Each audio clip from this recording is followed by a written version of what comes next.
Hello there, my name's Brandon and I make pictures out of tiny squares. And in this video, I'm going to be doing something a little bit more crafty than typical, because I want to try making my own shadow box pixel art scene. This is basically a deep picture frame that you can layer things into. And for pixel art, I've seen these sorts of products before, like the Pixel Frames line that takes scenes from classic games and turns them into these dimensional cut paper works of art. I went out and bought a few materials to try this for myself, but first, of course, I'm going to need to create some pixel art to use for this. I'm going to make a little fighting game scene in the style of the Neo Geo Pocket Color handheld console, specifically something like SNK vs. Capcom Match of the Millennium, which I have a few reference images from off to the side there. The Neo Geo Pocket Color has a resolution of 160 by 152 pixels, but for my artwork, I'm using a canvas size of 120 by 120 pixels. I've sized it down a little like this because I want my character sprites to take up more room within the scene proportionally. And when they're cut out as little paper objects, they'll have a good presence within the frame. Also, the shadow box that I purchased is 6 by 6 inches, so a translation of 120 pixels equating to 6 inches felt like pretty easy math. The first character I'm adding to the scene is actually a reinterpretation of one of my original character designs, this electric monkey sort of character called Paizu. I made this original sprite in a previous video where I was designing my own Darkstalkers character. And for this piece, this Neo Geo Pocket style, it's kind of about translating that detailed design into something really stylized and cartoony, with a bit more of a chibi style proportioning to it, and a limited color palette of only 3 colors. I actually really love this kind of sprite style, and it's just fun, like in the SNK vs. Capcom game, you get to see some Street Fighter and Darkstalkers characters reinterpreted like this too. So it was kind of fun to also take Paizu one level further like this as well. The opponent I'm adding is actually also based on another design of mine, Shell, who's this egg-wielding monk kind of character I made for a Halloween video a couple years ago. Again, using this same sort of style. And coincidentally, at the time of recording this video, Halloween is yet again right around the corner. So I'm actually redesigning Shell by popping a pumpkin on his head and then using orange for the accent color. Originally, I was going to swap out the eggs for some floating pumpkin orbs, but I got the idea instead to do this sort of larger Hadouken kind of fireball sort of blast, since that'd probably be easier to place into the shadow box scene. And it would kind of fill out that space too. And beyond that, I just thought it'd be funny to see this pumpkin-headed, like Street Fighter kind of moment. For the background, I wanted to do something that had a kind of gothic Darkstalkers vibe to it. And especially with this being a Halloween sort of piece, that felt about right as the setting. The other thing is that I was thinking about how this was all going to translate to the shadow box when I'm done.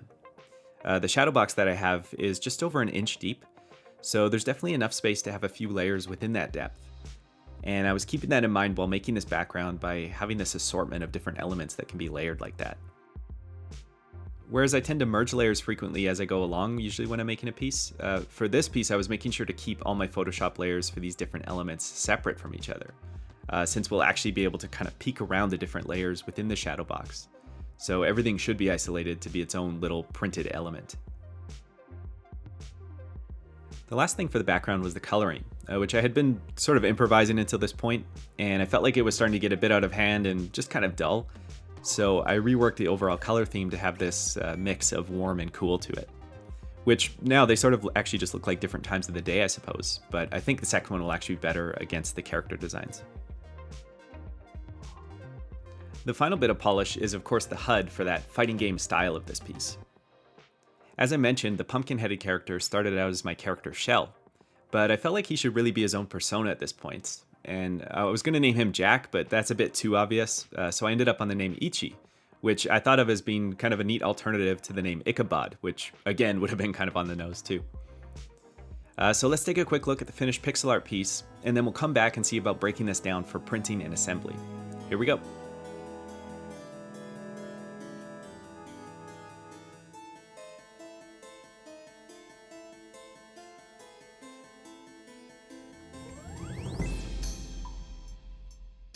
Alright, so thinking about this for printing, one of the important things is that we'll want a bit of bleed around the edges. What I did was just expand my canvas by 5 pixels on all sides, and then extended the artwork to fill that area. Chances are this won't really be seen, but it's nice to have that bit of wiggle room just for some safety when cutting out the design and also making sure that it'll fit in the space of the frame itself. To set up the print, I've created a new document that's a standard 8.5 by 11 inch sheet at 300 dpi. On this page, I've created two guides. There's one at 6 by 6 inches and another at 5 and 5/8 inches. Although my shadow box says it's 6 by 6, the actual visible area within the box is a little bit smaller, so this guideline represents what we'll actually be able to reasonably see in reality. From here, I'm going to go back to my original pixel size design and duplicate that over to my template document. You can see that it comes in super tiny because it's only 130 pixels square at this point.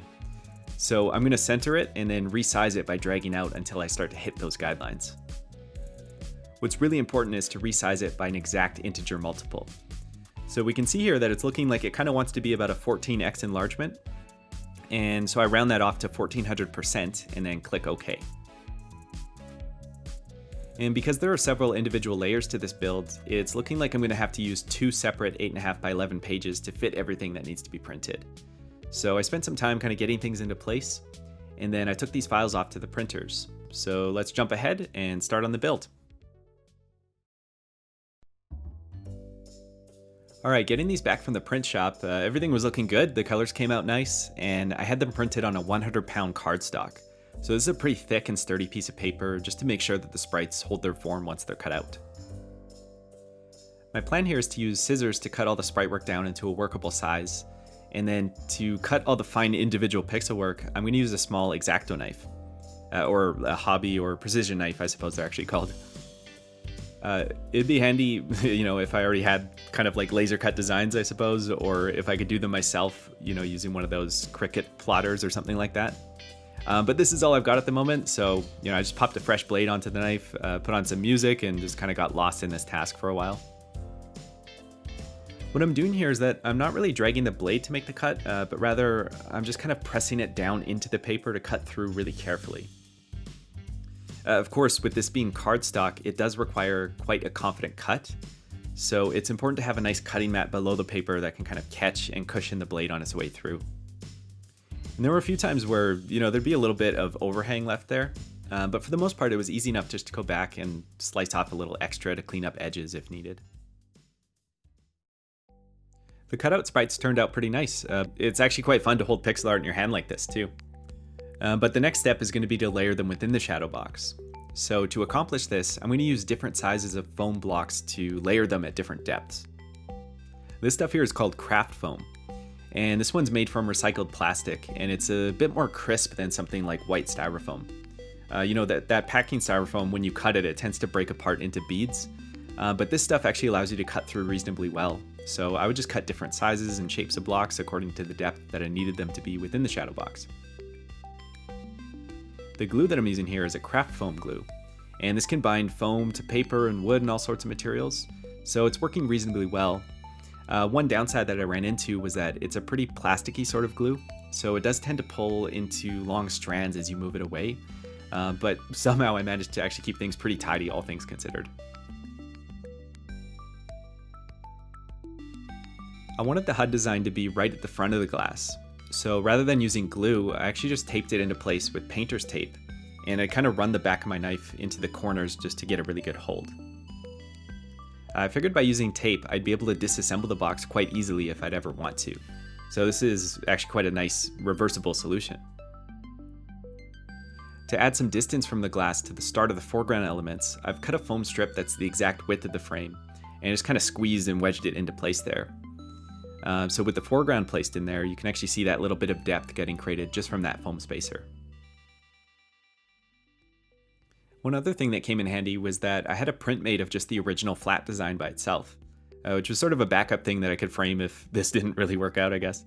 But it turned out to be this useful physical reference for the placement of these things. I'd kind of hold it up and decide the way that I should glue things together.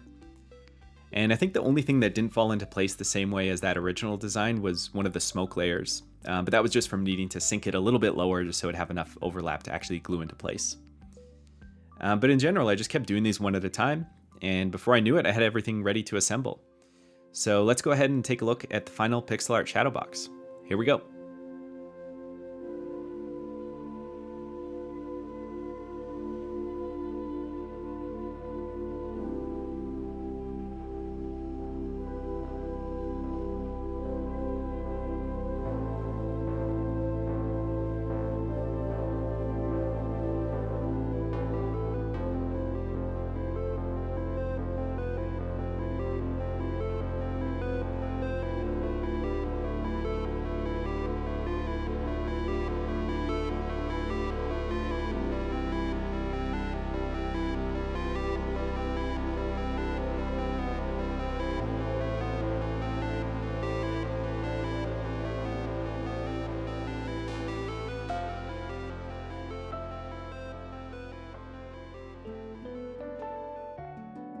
All right, well, I'm not really a crafting channel, but I had a lot of fun putting this together, and I hope you enjoyed seeing the workflow as well. The final idea that I had to wrap this up is to place a battery-powered string light inside to give this kind of inner glow. So we're going to leave on that experiment. And thank you for watching, and take care and keep it square.